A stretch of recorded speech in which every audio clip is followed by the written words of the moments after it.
A aventura de Mike e Gabriel.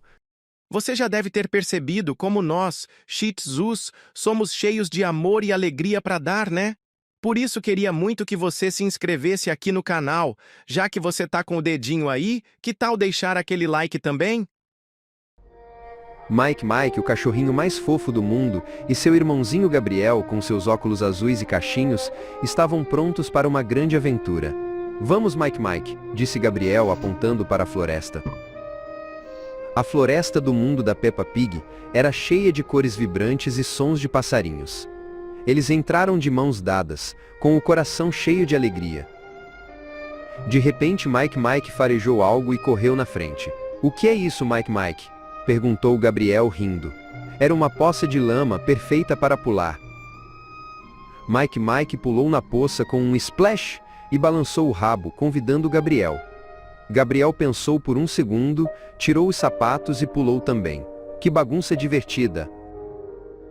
Depois de se limparem um pouco, eles viram uma colina alta. Vamos subir lá, Mike?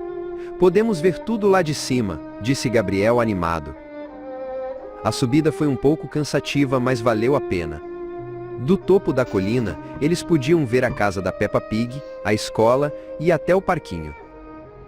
Estou um pouco cansado, disse Gabriel bocejando. Eles se sentaram debaixo de uma grande árvore e Mike se aconchegou ao lado dele. De repente eles ouviram um pequeno oink-oink vindo de trás de uma moita. Eles olharam um para o outro, curiosos.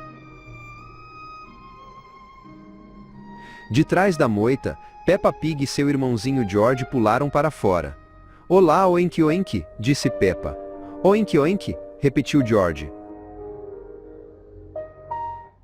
Vocês gostam de pular em poças de lama? Perguntou Peppa. Nós adoramos, respondeu Gabriel. Vamos pular juntos. Eles pularam na poça de lama, fazendo um enorme splash. Mike e George riram, e a lama espirrou para todos os lados. Que aventura divertida! Depois de se despedirem de Peppa e George, eles voltaram para casa, cansados, mas felizes. A aventura na floresta foi a melhor de todas, e eles mal podiam esperar pela próxima.